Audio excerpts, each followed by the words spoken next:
All right, everybody, this is Sheets, and we're going to shake it up a little bit, kind of like reverse world right now. I'm going to be starting the recording, and I'm going to pipe Bobby in. We have not technical issues, just some technical tweaks that we're working on. And again, thanks everybody for bearing with me doing live by myself the last couple of days. We did pretty. I don't know how everybody did, but all I know is my takes did well. I told everybody that I was locking in Dejounte Murray, and he smashed the hell out of the ceiling. A great call, yeah. He did great. I know what I did. I had 100% of Kristoff on FanDuel, so that was the end. That was the end of that. But we're going to go over the NBA slate today, and I am going to share my screen, and we will get it going. Yeah. I guess we'll start game by game. Charlotte and Orlando. You have anything here? Yeah. So my first thoughts on Charlotte. I don't think I'm going to get to anything. What I would just say, and I want to do this more as we go in general, is to try to point out like trends that we're spotting. You know what I mean? Awesome. And I don't think I don't think Miles Bridges is going to score 25 a game in real life and be one of the best players in the NBA. But I do think what we're seeing is somewhat real from him. I'm not going to play him on this slate, but I want to just touch on these things as we go because people tend to remember it. And, you know, they come back and ask me about it in Discord, or they'll send me a DM about it. I do think what we're seeing is somewhat real with him. And I've always said this guy I thought was going to be a future All-Star. And I don't think he's like going to be there necessarily this year, but he's on his way. So he's 7.2. We're not going to play him, but I do think that he's maybe a little bit more viable than most people would think. I also think LaMelo's minutes a little bit being in flux because, well, one game it was freaky because Ish Smith went completely nuts off the bench, and Melo didn't even get on the court in a close game in the fourth quarter. But I think that Melo is certainly playable. I'm not playing these guys tonight. I'm not playing. The only guy from either side that I'm considering is Mo Bamba and Cole Anthony. But I do think that I might come back around to Melo. You know, he's going to be really low owned. Orlando doesn't play a ton of defense. Melo can always shoot his way into 60 fantasy points. He just has to be really efficient, as he has been this year, to do it. So I don't have a ton of interest in these two games, but I did want to highlight those two things. I also think Jalen Suggs, if we don't get other value, certainly has shown that he can do things other than score. And he was 4 for 17 in his best game with 37 fantasy points. They're all viable. The only one who I'm really making a major point of here would be the Cole Anthony Mo Bamba thing. I think there's upside enough for both those guys. How about you? Yeah, I didn't get to too much of this game. Actually, that's not true. I have a couple of guys. I want, a couple of them you mentioned. My favorite just play from this game probably is Mo Bamba at 6,200. It does take up a center position, but interestingly, I think the center position, there's a couple of value plays today, but one of them is Mo. Well, so Mo Bamba 6,200. I like him. And then somebody, I don't know if you just mentioned, I was looking at something else, but I played him a little bit last time, and I don't think he did anything, but I'm always good for a little Terrence Ross. He's 4,300. He looks to be under 5% owned, at least early projections, and he could always shoot himself into a good game. So I like a little of that. And I'll go back to the other guy who I thought was going to be a little chalkier, who nobody ended up playing, who smashed pretty good, was Franz Wagner, who you told me about for the last time. Mm-hmm. He looks like a decent value play as well. The only thing I'm getting to on Charlotte is, and it's not much, is maybe some Kelly Oubre. 57. It's not particularly exciting, but that's pretty much what I'm getting. LaMelo, I'm afraid of LaMelo. I'm afraid of, because you of what you told me the last time he was about to play, was that the coach really, he's a coach that we'd like to believe, and he was pretty clear that they weren't going to be playing him the types of minutes that we kind of need him to play to pay off 8,100, I think. So I'm a little concerned about that. He did well in his last game, but that was an overtime game. But that was an overtime. That's why he got the extra. I mean, he hasn't been above 30 minutes without an overtime. So I'm inclined to kind of in the GPP kind of pass on that. So I will say your Miles Bridges thing is that I don't know if he's going to be in the All-Star game, but I'll make him a favorite in the dunk contest this year. I mean, he would have been. I tell you what, if the season started right now and you're shooting 65% from the floor, averaging 25 and 10, or 25 and 8 and 9, I'm pretty sure he'd be at the All-Star game. Yeah, but I think he'll be there in the dunk contest. Yeah, give him a year or two, and he'll be an All-Star. I promise you. All right, I guess we could move on to Washington and Boston. I guess I'll go ahead and start with this one. Sort of. This could be, as I want to say suspected, but as I'm, it's good to kind of throw this stuff around. Could this be the year that Tatum finally puts up, MVP-ish type season? Well, it's got, a lot's going to happen for that to happen. I mean, you got to stay healthy, and not only that, but I mean, there's you got to be better than Giannis. So it's kind of hard. But hey, off to a good start. And he could be that guy that stays healthy. In 2 months, he's not under 10K again. Right? It's very, very possible. So it could be the opportunity to play him at 9,100 only a couple of times. So I'll be ahead of that. So I do like him. I like Beal as well. I think you could run those two together. The back and forth between Tatum and Beal. Aside from that, I think you can keep playing Robert Williams at 6,300. Again, I don't think he's any better than Mo Bamba as a play today, though. So I don't know where ownership's going to go. So I do like him a little bit. And I think that's pretty much all I have. I'm not going to Dinwiddie today. I don't know. What do you like? So working backwards first and starting with Boston, I'm going to say I always love playing Tatum at low ownership. I'm afraid he's going to be high owned tonight because of the back-to-back big games. One of them against Houston in a tight one where he played a ton of minutes, and the other one, an overtime game against Charlotte, kind of masked the real numbers, which would have been closer to 40 and 50 instead of 50 and 65. I think that what worries me about this other guy who I really do like tonight, I do like Tatum, but I also like Jaylen Brown. And I think that another guy who fits into I don't even need to say he's a future All-Star. He was an All-Star last year, but Jaylen Brown is for real. The problem is you watch the Celtics play and you watch their offense, so many of the possessions that Brown is literally standing in the corner. It's not his fault. It's the way the offense is being run. And if they can find a way to continually actively get him involved, he'll go nuts. I mean, you saw in the overtime, I think he had like 18 or 20 fantasy points in the overtime the other day. Just when the game really matters, he tends to go crazy. He also had that monster first game against the Knicks where he had 76 fantasy points. Can't say this guy doesn't have a ceiling. So he's actually been the guy who popped up a little bit more for me than Tatum, but I do like both of them. Obviously, we like the matchup. I just want to make a note with Robert Williams. As long as he's this price, I'm not going to say he's unplayable as long as Horford plays.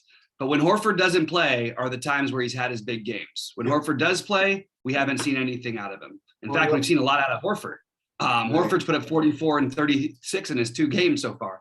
So I don't know if I can play him if Horford plays. If Horford doesn't, he belongs on, I agree, the Bamba list, maybe even a little bit higher, because he has really proved himself. And I'm a big believer in his fantasy potential output. What's weird is the KCP is going to show up from a point projection. It's one of those, hey, if you're building an early lineup, maybe you use KCP as a filler. KCP is not a guy you want to play on large slates as a cheap guy. He's just not. Even when Beal was out, you see that nothing really happens for him. I'm used to that as a Laker fan seeing it. There is always a chance he can shoot his way into a game, and he's 3,600. I mean, not into a game, he'll play the game, but he's 3,600. He can shoot himself into having like a solid output. The guy who's kind of interesting is Bradley Beal is really close friends with Jason Tatum. Bradley Beal has done nothing this year to give us any confidence of his production. I just am going to say that at some point, he's going to actually get ownership on FanDuel 8,700 today. I think that's fine. But I just want to say that he is a guy at 9,200 that's going to fit into one of these many guys who can be way off the board and potentially be one of the higher scoring players in the night. I don't know that this is the night for sure, but I do want to highlight that he will be on my list today, and I'm not sure where he'll end up, but he's an off the board play. Whereas Tatum, who's the same price basically, is going to be 20% owned-ish or maybe a little higher. I think you're going to see Bradley Beal at like 1%, if that. So I'm just throwing it out there as a large field GPP play. Other than that, I don't really have much from this game. Yeah, pretty much the same page. Yeah. Let's go ahead to Miami, Brooklyn, which in some universes could be a preview of the Eastern Conference Finals. Who knows? Certainly a second or third round matchup, depending on how good Milwaukee turns out to be this year. In any case, is Harden a fade every game, or we playing him, or what do you like in Miami, Brooklyn? I mean, he's not in shape, I'll tell you that, but neither was Luka, and he put up 65 last night. I think that to get the low-owned Harden is always worth taking a shot on. So I will keep him on my list, but he's not as high on it. I mean, I guess he's a better example. Maybe not a better example. He's a little more expensive than a Beal play today. You're going to get a 1%er who, maybe if this was the first game of the year, you probably have him at least double-digit owned. Whereas people will play Kevin Durant, and that's absolutely fine to play Kevin Durant. We know there's a ceiling. We know this. This is not the dream matchup. In fact, the total in this game was a little bit higher, and they're definitely not the ones getting the boost from the total. The guy who's interesting for me on their side is Bruce Brown, because we sort of saw when they struggled the first two games, we got no Bruce Brown. And then what happens? They play Bruce Brown twice, 27 and 30 minutes, and they're back in business, and they won a couple games. Now they're against bad teams, but is that a sign that we're going to see more Bruce Brown? I think it is. I think so too. Yeah. So Bruce Brown at 3,700 stands out as a value play that we can consider using until we get the better value later in the day. We hear people are out and on all that stuff, like yesterday with LeBron. But on the play I really want to highlight in this game is Bam. I think that Bam is going to be another off the board play for Miami. This is the team getting the boost. This is a competitive game for them.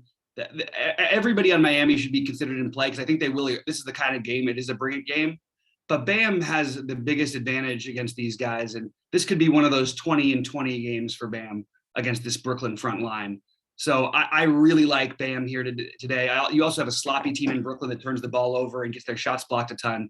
So I think Bam is a really, really good low-owned play in a tier where I think it's very fair at 7,900. So that's just the guy who I wanted to highlight. And I think I would consider Harden or Durant, but I don't consider them a huge priority. It's just like another large field GPP play with guys who can go out there and get you 70, Yeah. I think of kind of like the normal type plays, normal spend ups or whatever it is. I agree with you. I think Bam is probably the best play from Miami. I don't want to dismiss Harden. I think I would like to play Harden, and if he's going to be low owned, I'm gonna play him. I think so. For me, it's Harden, and it's I don't know if I'm going to play Bam, but it's certainly you're certainly getting me to think about this this Bruce Brown business. I got to think about this a little more, but it's definitely worth thinking about. Yeah, and one other guy who's been pretty bad to start the season, another value you could use potentially is Joe Harris. We certainly know how Joe Harris can shoot the ball. He's getting the shot attempts. He's had 2 games with 10 and 11 3-point attempts in those games. In those games, he scored 25 and 23 points, and he shot 6 of 21 combined. So not that those points are what we want, but we're saying if he makes a couple more threes, you gets in the 30 plus range at 4.6 when we're looking for value. I think he's on the list again for me, but not like an exciting play. Just wanted to throw him out there as a potential guy to use. So play plenty of minutes. Yeah. What are your thoughts? Do you want to start off with Atlanta and New Orleans? I can do it. Yeah, go for it. Okay. I think that it was nice to see Trey really. He played really well the other night against Detroit. He's actually been consistently in a range of output that's been terrific. And maybe what I said about Beal is more true for Trey. The problem is you just look at this team and there's just guys who can score all over the place on the court. There's guys who can handle the ball. There's guys who can do things, but they're going to still go through Trey Young. So I'm sort of struggling what to do with Trey here. I do have him on my list, but he's not a priority. But at the same time, he's not going to be a priority for anybody. So I kind of I have some interest in that. I also think John Collins at 6,300 is very, very much in play. Capella, once he gets back to his normal minute, if he can get to the 32-minute thing, I actually think people are going to play him tonight because the price is getting a little bit absurd. But I don't know. I'm sort of stuck between which, if any of those guys, do I want to use? I think John Collins would be the most likely for me, and I actually think that he's a solid play on both sites, and that's where I've got it. But I do think this is a good spot to try and target New Orleans. My initial thought in this game also is I like the over. I think this is a game that's going to be higher scoring than they have it mapped out for.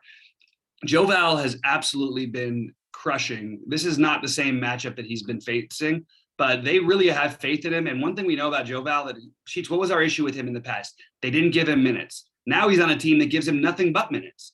So 8,200, well, it might seem like too high of an asking price. Maybe it really isn't. I mean, he's been absolutely smashing. It's not the ideal matchup against Capella. But I do think Javale is certainly in play. And I think Devonte Graham is probably the point per dollar favorite play. And Brandon Ingram's just a little bit higher price than I want to pay for him. I mean, Devonte Graham is actually a guy we might even consider a priority a little bit on this slate, because you look at that nice price tag at 5,700 and the production that's come with it so far. I mean, the guy's put up, 35, 39, 31, and then he had the one game of 20 where he was 2 for 14 from the field. So basically you're telling me if he has an average shooting game, he's in the mid 30s based on his production. Well, we'll take that. And there's upside a little bit on that.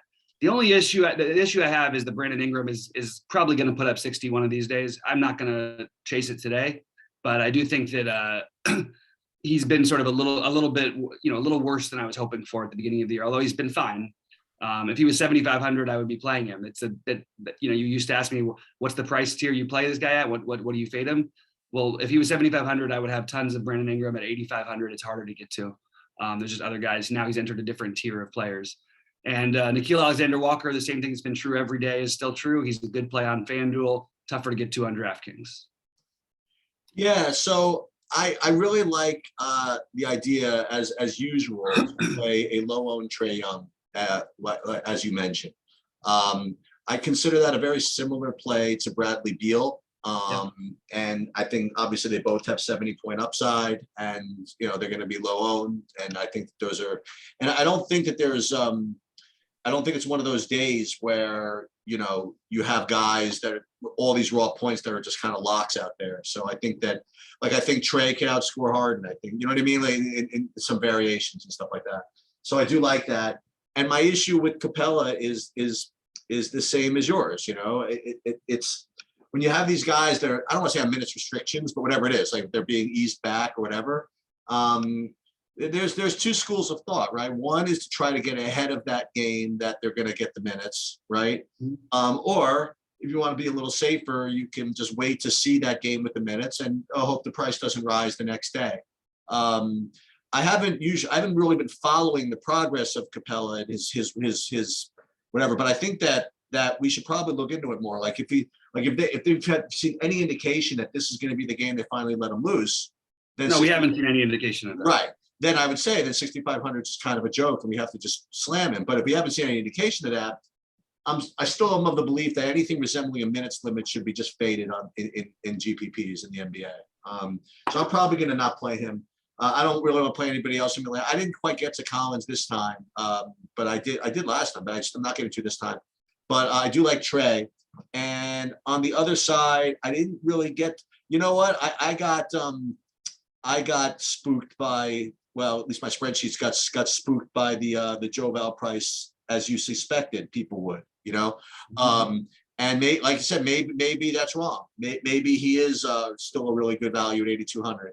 But you did say it's not exactly the same type of matchup.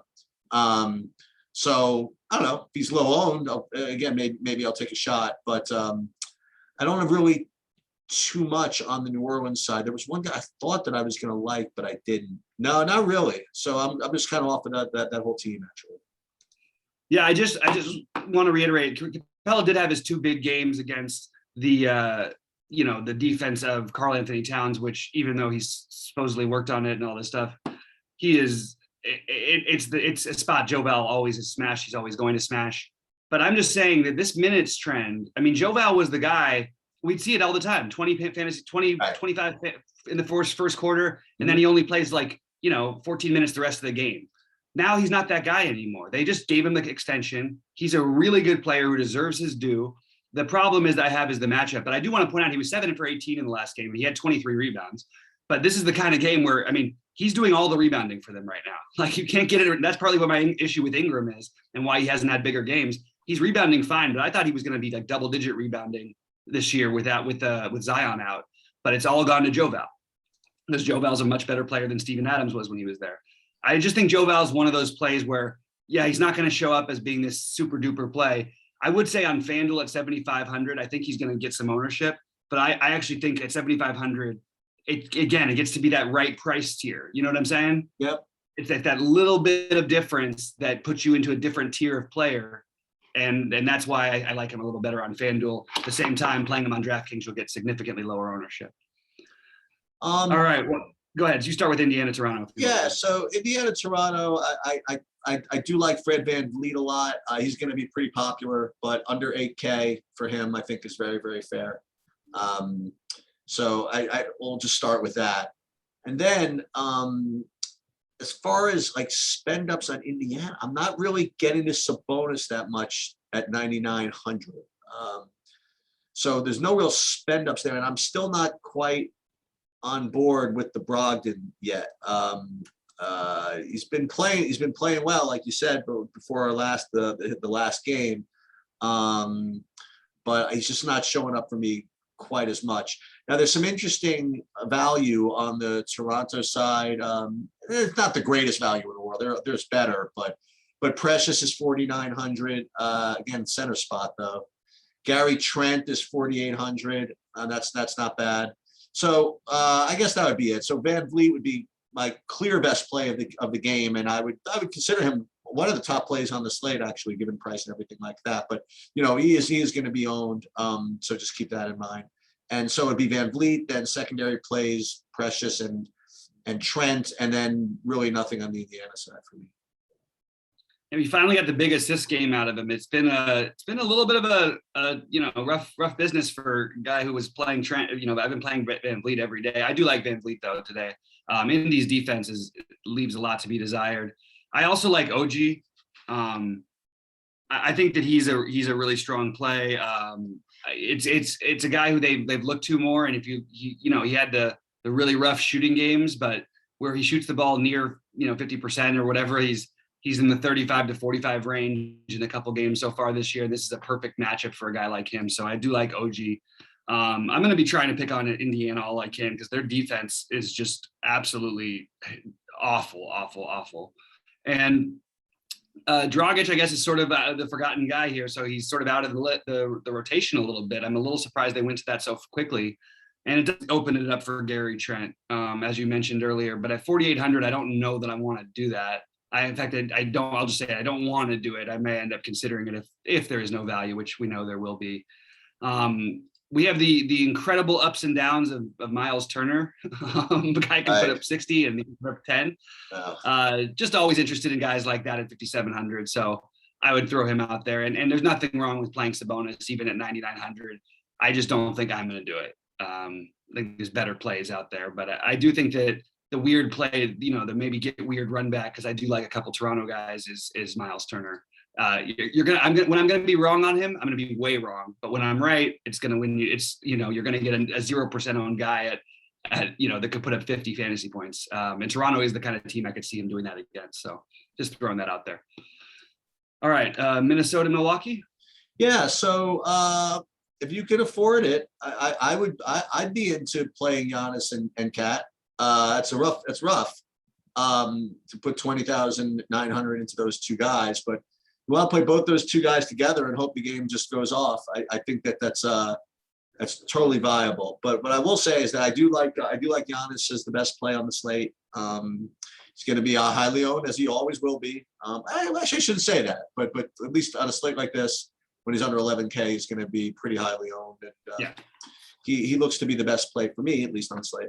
And then on the Minnesota side, again, as far as spend ups go, I think Cat's totally viable. I have him like a top 5 play.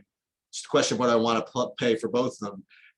The play that is going to stand out, I think actually there are a couple of them, but presuming that he's going to get minutes now, Bobby Portis at 4,300 is rates for me at least to be one of the top 3 or 4 values on the slate. I'd like to just have some confirmation that he's healthy and all that stuff, but I do like him a lot. And then I guess Grayson Allen would be next at 4,400. I think he's decent value as well. I didn't get to any Minnesota value today. It was just I got bit with Jaden McDaniels last time, and I'm not getting too much of him today. It's pretty much it. What do you got for me?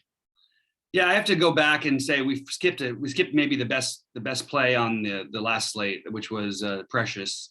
Precious has had 3 double-doubles in a row, which basically equates to 30 fantasy points. You can get less than that, but it's basically where it's at. A great matchup for Precious. I think he's a phenomenal play for Toronto. I did talk about that. Did you? I missed that one. Then that's my fault.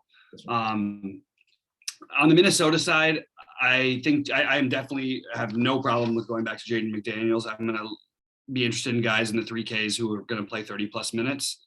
So I will play McDaniels. I could care less about what he did for me the other day. There's everybody else except for what I don't really understand is why would no one play Anthony Edwards today? Maybe because his price went from 75 to 77. I don't think that's a good enough reason. So I think Anthony Edwards is another one of the guys we can consider here. And I hope that, one thing that's really keeps getting to me about this game is why is it only 6.5 point favorite for Milwaukee? It's a game that, I don't know, anytime last year, this would have been a 13, 14 point favorite game. It's just kind of throwing me off a little bit. So it almost is like I felt like something else was going to drop. I know they don't have Holiday, but it's been that way for a little while now. It doesn't really make a lot of sense. Anyway, I like Middleton and Giannis. I probably would just use one of them, but it's certainly not the worst thing in the world if you want to play both of them together against a team like Minnesota. And I am fine with Cat. Yeah, I don't know where I'm going to end up on that one because it's a really good matchup for Cat. It's just, I'm surprised at this close point total. And I agree that Bobby Portis could be a good value play, but I would rather, I think Grayson Allen is the safer value play. So I prefer Grayson Allen, but I think Bobby Portis certainly has the upside that Grayson Allen doesn't probably have as much of. Well, certainly on a point per minute basis, maybe overall Grayson Allen does, but Grayson Allen's playing 30 minutes. I mean, I think he's actually a very good play here. He hasn't been unbelievable or anything, but he's been over 19, basically over 20 in all of his games so far this year. His high was only 29.5, but I think at 4,400, we can certainly live with that if we're looking for value. The other weird one is George Hill. I don't want to do that. It's a fine filler if you're using a ton of value and paying up for 3 guys, but I just don't think that's optimal, and I probably am going to avoid it. The other thing to worry about with Bobby Portis is that Jordan Nwora has played pretty well, and I'm not sure how many minutes, even if Portis is back, that he's going to play in his first game back. So I'm siding with Grayson Allen there, and yeah, that's pretty much it. Hey, you want to move ahead to Lakers OKC? Yeah, so you'd think somebody would rest for the Lakers tonight, right? I would guess it would be Davis because it's Westbrook back in OKC. Or do you sit LeBron again most likely you're sitting him on the front end of the back-to-back playing the second end, but Westbrook after the big win last night, the overtime win against the Spurs, which by the way, that driving dunk that he had in the overtime was pretty awesome. Yep. I think we're going to end up wanting to play at least one of these guys. I just need to know who's out, and early speculation is not going to do us any extra good. My guess would probably be that it would be Davis. And even in that case, even if it's just Westbrook and LeBron, like you'd prefer Westbrook if he was just with Davis. But I think even if it's just Westbrook and LeBron, I think they both become very strong plays. And I think Carmelo would as well. I know he shot the ball poorly in the last game. He's going to have really good and really bad games all over the place. He's going to be streaky all year long, in my opinion. But it's hard to know what to do until we hear about this. And hopefully we will hear about this. They're trying to give us the 2.5 hours before game time, or in this case, which in this case would have been, yes, that would be, 2:30, somewhere between 2:30 and 3:30. We should know about this, 5:30 and 6:30 on the East Coast. But it's impossible to assess. And you have to love the idea of Westbrook going back to OKC, but there's no revenge feeling. It's like it's going to be a love fest. You know what I mean? They love him. He's their guy. I don't know what else to say other than that. I actually am not as worried about OKC staying in this game, assuming one of the Lakers does sit. So that's going to bring into play a lot of these guys from OKC, starting with Shea. I think Shea is a terrific play that, again, like, it's not like they need to tank yet. They did look like it in the second half against Golden State last night in a game that they were controlling. And Shea's assist numbers, I've been a little bit underwhelmed by him so far this season, but I think, 7,100 is kind of a silly price. So I actually have him as a priority play right now. I think Lou Dort in this kind of a matchup is going to play until he fouls out probably. He hasn't put up a game that we really would have loved so far, but 4,500 is certainly reasonable for him. And the James Earl Robinson at 3,700 is another potential value, but I don't think it's the ideal one. I'm sort of struggling with all these guys because they all sort of project interestingly. Same with Josh Giddey. I think that I would probably keep it to Shea and Lou Dort if it was just me. Maybe Josh Giddey. You know what? Maybe Giddey is probably a little better play than Dort, but so Shea, Giddey, and Dort. Yeah. So because of the back-to-back situation off the overtime game, I do like OKC against the spread today. But even more to the point, I think is what you said. If you do believe in that kind of stuff, and that the back-to-back will make the Lakers a little less potent. OKC had the same thing last night. Was that? OKC played last night against the Warriors, so. Right, but they didn't. What I'm saying is they didn't play an overtime game. Yeah, that's true. So if you believe in that stuff, that the Lakers be a little less potent, you could either bet against them against the spread, or you could take the take that Bobby took from a DFS perspective, is that maybe the game stays a little bit closer than it otherwise might, and so you could play kind of the big dogs from actually both teams a little more aggressively. So regardless of, I agree with you. I think that there's no way that all three of those guys play for the Lakers tonight. I think one of them is just going to sit. I don't know exactly which one it's going to be, but I think that the other two become kind of almost smash plays that you probably want to at least have one of them. I don't know exactly which one, but definitely you should consider both of them.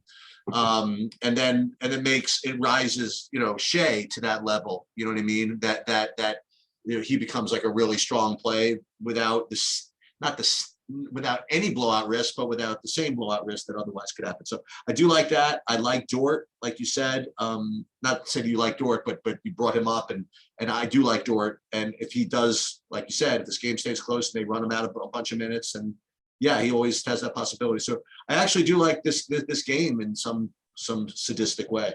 So probably whichever, if all three of them play, then I could still play a little Shea, but I don't know if I would know which of the Lakers to pick. So if all three of them play, I might just play Shea and Dort. But if two of them play, I'm probably forced to play at least one of them. Yeah, that's fair. I think that's exactly how I'm looking at it as well. Okay. And the only problem with playing the other OKC guys is, like, you really are playing like roulette. Like, it's, even all the guys who are starting, those Lou Dort could turn into Kenrich Williams, so could Josh Giddey. You're going to get some Maladon. You're going to get some Poku. You're going to get, they're all going to play a ton of guys like 15 plus minutes, like probably 10 guys. So it kind of kills. That's what kills the James Earl Robinson at 3,700 a little bit. Although it is a cheap enough price tag right now, and it's to look at and say we can play him. But I just think you're playing there's a lot of things that could go differently over there. Right. Sacramento Phoenix. You want to start this one? Yeah, there's some interesting stuff going on in this game. Some guys I didn't know who was on this team, whatever it is. Actually, just one. You know what? Only a couple of guys. So one guy I literally have no idea who this is, and one guy who I do know who it is. So you're getting a $3,100 JaVale McGee, who for me is projecting to be a pretty decent value tonight. I don't know what's going on over there, but and not that you can't find other good centers, but I'm gonna throw him in there. So I do like JaVale McGee a little bit. And then I have a guy who I've never heard of, a guy named Davion Mitchell for Sacramento. It's really bad that you don't know of him. He's I know, I'm the worst. What can I tell you? He played for the Baylor national championship team. Oh, he's like okay. they joke that he was their best player. They joke that he's a clone of Donovan Mitchell. They wear the same number. He actually was guarding him the other night. Really good, tenacious defensively. A grown man, a rookie instead of the other guys. A little bit more like seems like he's got it underneath him. He can play. But he's not. He's they just got a lot of guards. So I like that. And as far as like spend ups go, nothing really on Sacramento, but on Phoenix, I don't feel like playing Chris Paul game 7 of the regular season. I don't know. I just don't feel like it. I'm not really into playing Booker yet either. But is Booker a similar play to? No, he's not. I was about to say, is Booker a similar play to somebody like Beal or Trae Young? Not really. I think he is. He just hasn't had that game yet. Yeah, I think that maybe Phoenix had a taste of like being in like the conference finals or whatever. Or were they in the finals? Finals. So they were in the finals. Maybe they were up to nothing in the finals. Maybe because they were in the finals, they're gonna act like the Lakers now and just kind of chill the whole regular season. You know what I mean? Like, so maybe I'm probably gonna avoid that. But what do you think of JaVale McGee? What do you think of the Donovan Mitchell guy? What do you like this game? I like Davion. I have him listed as a value play. The minutes are a little bit in flux because you have Buddy Hield also there with Fox in the backcourt and Halliburton. So it's just a crowded backcourt is the reason I have an issue with it. But I certainly like that they're giving him minutes, that they believe in him, and they've looked like a better team when he's been on the court to me. If you look at some of the numbers. So Rashaan Holmes is the other one. I really like Rashaan Holmes tonight. I actually think that I might go out of my way to get him against his former team. Rashaan Holmes is always a guy who I like to play at low ownership. And I don't think you're going to get much of him tonight. I think he'll have some, but he's put up 36, 29, and 45 in his 3 games so far this year. There's certainly nothing wrong with this Phoenix matchup, as well as DeAndre Ayton played in the postseason. I don't know if we're going to see the same exact DeAndre Ayton during the regular season in terms of defense. So sort of for the same reasons that you were talking about. So those are the 2 guys who I would list as my priorities would be Davion Mitchell and Rashaan Holmes. De'Aaron Fox is priced up, and I certainly don't think I can do it yet, but I think there's going to be a spot where he's going to, he'll put up a monster game at some point. On the Phoenix side, he sort of, everybody looks good from a point per dollar price standpoint at the top, Booker, all of these guys. I think what I would just do is side and hope we get the Booker game. I think he is that same kind of guy. And I actually think Booker's a really strong play. Forever shooting guards have been a thing against Sacramento. It's not as much of a thing with Davion Mitchell there, but it's still a thing. And Devin Booker needs to, he's going to get that big game out there at some point. The problem is just so much they have so much balance between Paul and Ayton. I still just believe in Booker's ability just to go completely nuclear one of these days. And this seems like a decent enough spot to do it. So I kind of like that the Booker play. So that's where I'm sort of making my mark there. Booker and Holmes with a little bit of Mitchell. Nothing for JaVale McGee. I honestly didn't. I wouldn't even. I don't think he'd be my player. Like I don't think. Okay. Maybe if I played 150. I mean, the guy's 3,100 playing like 10 to 15 minutes a game. I don't think he's played 15 minutes in one game against his former team against Jokic. Right. I think there's a good chance he plays like 8 minutes. Now there's also a chance it goes higher. Like, I mean, there's always a chance. And he's a great fantasy point per minute guy historically, but I can't do it. I'm assuming we're going to have enough other value to where I don't need to play JaVale McGee, who, I mean, it wouldn't even surprise me if the guy like didn't see the court for more than 5 minutes. You know what I mean? I don't have any kind of projections liking him that much, but I'm certainly like open to revisiting that later on. Okay. So let's move ahead to Memphis, where they're still going to have what's his name as a very strong value. And that would be D'Anthony Melton. So I'm going to continue to have him rated pretty good. So he's actually the second best point per dollar play as of 12:50 p.m., which basically means nothing. But nonetheless, that's what I have him for right now. So I do like him. Again, as far as straight values go, I'm not getting too much. Although I will say that they let Simons play a little bit the other day. I'm not getting too much of a projection on him for today's game, but that's the way that is. So I don't see much value in this game. As far as spend ups, I guess McCollum maybe over Lillard. That's pretty much, well, I guess either of them are fine. You know what? I regard Lillard as similar play to Trae Young and Bradley Beal. You want to know the truth? He's a better play. He's probably a better play, right? And I think he was kind of out of it in this last game. And all you need is like a nice little motivating, like John Moran coming to town, like as the young dude trying to like make a name for himself, and have Damien Lillard just kind of show up and put up freaking ceiling against him. That would be not surprising. Let's put it that way. Yeah, why not? Maybe I'll take another shot at Lillard.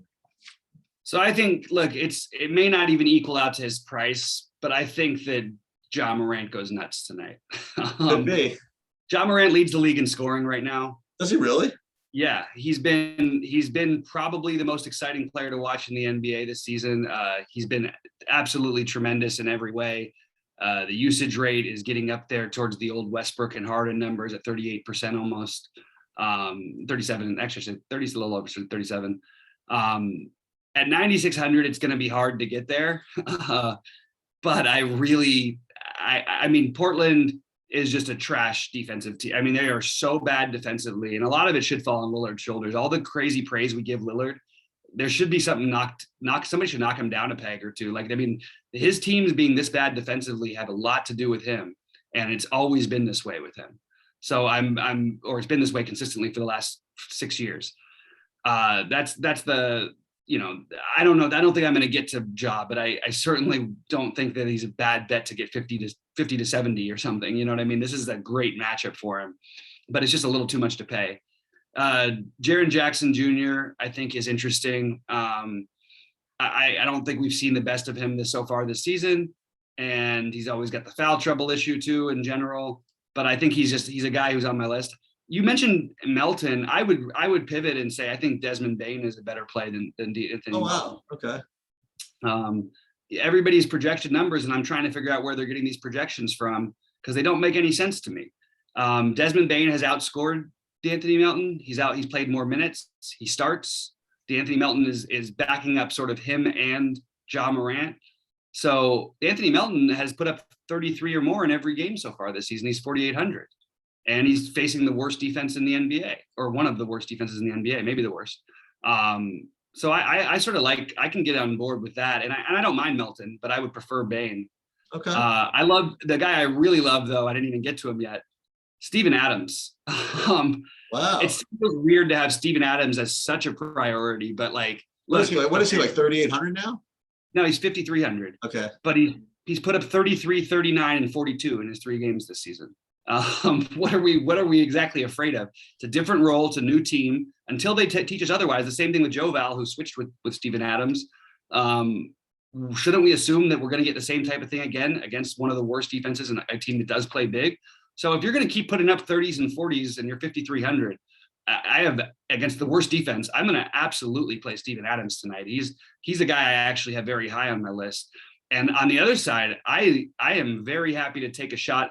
McCollum looks incredible. That game was a blowout the other night. Otherwise, he probably gets 50 again, and it's probably in the 8+ K range. I think that he's a good play, but I think Damian Lillard it's just a moment away, and I'm going to be ahead of the train on this. And if Damian Lillard keeps failing for me, I have no problem with it. I like everybody on both sides. This is going to be a high scoring game. This is a game you want to target. And to that same, on that same note, I think Nurkic is also in play, but I don't think I want to play these guys together, maybe in a monster game stack. But I really, really, really like Damian Lillard tonight. And we might lose Norman Powell. If Norman Powell is out, it would open up the Simons and all those guys. And Norman Powell currently projects for a pretty decent game. But I really, really like Lillard. I think I would rate him ahead of the other guys like Trae, just in terms of their upside versus it's a perfect matchup. You know what I mean? That he's got going for them. I mean, Memphis will play fast with you also. This game, I mean, the game's got the highest total on the slate, and I think they underdid it. I think this game is going to end up in the 120s for each team. And I want to get a lot of pieces of it. One last name, because I love this game so much, and this is probably where I'm going to go. He's been terrible. He's always going to project okay, but we all know that, he could hit a couple threes. He gets a few extra rebounds and gets a steal, which he hasn't done so far this year, the steals and the blocks as much as Robert Covington, just playing minutes at 4,500 because that's only because I like the game so much. Right. So I'm really into this game. This is a game that I would try to target. The problem is it feels really weird to target a Memphis game and not want to play Ja Morant that much, and potentially not necessarily Jaren Jackson. My top plays are Desmond Bane and Steven Adams, but they give you the value to play, Lillard, and if you want one of these other fringe pieces, whether it be Powell if he's in, Simons if Powell's out, Larry Nance Jr. potentially if Powell's out. That's another one that I would consider. But it just depends on what their starting lineup would be, and we won't know that till late in the day. So I will have a lot of exposure to this game, and I'll be ready to make my swaps if for some reason we don't have Norman Powell, because that's a big question mark for me on their side. But yeah, that's my game to target for. If there's one game I really had to target, that would be it. All right, so last game on the board here, Clippers against Cleveland. Very kind of an uninspiring looking game. With respect to spend ups, Paul George is, he's 10,300. He rates to be a good play. I mean, he just does for me. And if he's going to be 6-7% owned or something like that, I mean, who's going to really want to play this game? You know what I mean? It looks like a stupid game. It's a 10:30 game, and if anything, people are going to play the Portland Memphis game, I think. And if you're going to let him go off at 6% or something like that, I'll take another shot at that. The other thing that's weird about this is as of now, the Nicholas Batum is rating as the top overall point per dollar play on the slate for me, at least at 1240. And he's also looks to be garnering at 18-20% ownership also. I don't exactly know why. I know. He played 18 minutes, 20 minutes, or whatever it is. If guys are out that I didn't know about. No. There's a lot more to it. The last game they took all the starters out with, I think it was like 7 to go in the third. So he started that game because Markieff Morris is out. Marcus Morris. Okay. Marcus Morris. Okay. Yeah, Marcus Morris. Excuse me. Okay. But if you don't want to do that, you could just jump over and play a guy who took 6 field goal attempts and still put up 36 fantasy points in the last game. And that's Terrence Mann. He was great. He's such a good player without having to do anything offensively. The problem is it's weird to play those guys, but I think Terrence Mann is in that conversation for these guys tonight. Because they play so big, we'll see how their lineup shakes out. But I could see this being a spot where Zubac got more run, finally got his most minutes in without Morris the other night. Again, it was weird because it was a blowout. But he is 4,800 against a Cleveland team that plays like, that literally has like 9 power forward / centers on their team. That's basically how they're built, Paul George, ultimate long shot play. But look, when things get tough, they're going to Paul George a lot this year. I'm not going to get to him today at 10-3, but I don't think it's as egregious as it looks, maybe. And even a guy like Reggie Jackson tonight, I don't think I'm going to get to these guys. They're all like just fringy plays to me. But Batum and Terrence Mann, not together, but one or the other, I see as being an interesting situation there. So Batum or Mann, I'm just going to make a little note to myself so I don't forget it. What's wrong with going back to Luke Kennard? I mean, you're just playing roulette. Like you're playing, is he going to make 6 out of 7 threes again? Probably not, right? Possibly. But is he a good value for this slate? No. If he was 3K, if he was 3,300 again, I would have interest. But I mean, it's not like at 4K, he has to he shot he was going to play more minutes if the game was closer probably. But they have a lot of bodies here. And he's not going to get minutes over Bledsoe, Mann, Batum, all these guys, all that much, although he will get a little more with Morris out. But he could be hot. I mean, he's not a guy I would cross off my list. It's just he's not especially interesting to me. And on Cleveland, it's really hard to get to anyone. I just say every time I feel that way, Jared Allen seems to go nuts. So that's pretty much my only guy over there. I'm just going to make sure what Mobley's price is on FanDuel. Yeah, still not going to be able to probably get to Mobley either, but I think he is reasonable on FanDuel. Yeah, that's pretty. I kind of am open to the idea with Markkanen. Like, the guy put up 30 in each of his last 2 games and shot 4 for 12 and 3 for 15. And if you can do that at 5,400, and that means if you make a couple extra shots, you're approaching that 40 fantasy point game. Just kind of interesting for 5,400, right? Like, so I think that Markkanen is not the worst. Did you see that dunk he had the other day? No. That was something else. He dunked on Jokic, and it was like it looked like an old Tom Chambers dunk. Oh, He nice. leaped up from just inside the thing and just a full court thing and just dunked it right on him. It would have been the play of the night, except for there was the incredible Jaylen Brown dunk. But yeah. But yeah, I don't mind getting to a tiny bit of Markkanen, but just a lot of names once you get to the end of the list. So if we want to go through our sort of sum up, but Sheets, real quick, we were asked to do if there was anything on FanDuel. Some of the members have asked us to take a quick look and see, if there's anything we noticed. I try to do it as we go, but do you mind just pulling up a blank FanDuel page and just it's hard to do this year. So to those who asked about it, especially the guys who've been with us for a while, it's not the same as it was before, because it used to be just, okay, you do it by position and you do all this. There's no position stuff on FanDuel anymore. You don't care. You don't. What I did last time, which I think makes sense, is to go through the guys that I have that were significantly different for me on FanDuel. Okay. Like for me on FanDuel, and you alluded to this before, Valanciunas remains underpriced over there. So he's 7,500. I'll tell you who else I like more over there, and that would be Damian Lillard. He's only 8,200 on FanDuel. That's the crazy one. Yeah, that's not the crazy one even? No, that's crazy. That's the crazy one. And aside from that, like, I don't see anybody really super popping up other than the people that I had mentioned. Oh, you know what? You know who's showing up here? Wow, this is a guy we haven't played all year. At 3,900, if you want, you could play Jay Crowder. I didn't even know he was still playing. Yeah, so he's 3,900. You can play him. Davion Mitchell is only 3,800 over here, the guy that you mentioned. You usually don't need those types of guys on FanDuel, but maybe you do. So Mitchell, Crowder, Scotty Barnes looks like kind of a better play over here than he was on DraftKings, I think, for some reason. So that's the way I would analyze it. Yeah, so my FanDuel early in the day look, and again, these are going to change because there's going to be different value. I would say that Lillard is Lillard's going to – so Lillard's a perfect example tonight, right? Exactly of what we were talking about earlier. He's going to be 50% owned on FanDuel in the high buy-in tournaments. I'm not kidding. He'll be like 50%. He'll be 5% on DraftKings. And the price difference is not so crazy. Where at 9,400, when would we have ever been scared to play Lillard at 9,500, at 9,400? You know what I mean? I don't know. I personally think that he's a great play on both sites. The other guys, Davion Mitchell is a little bit better over here. He's a little cheaper, even at 3,800.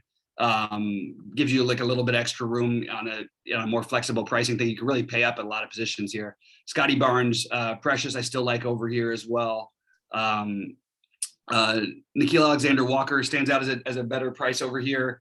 Jonas Valanciunas, and I'm just double checking because I had a note on Beal for FanDuel. I want to see what his price is that I missed. Yeah, he's 8,700, so I think Beal's a little more in play on FanDuel.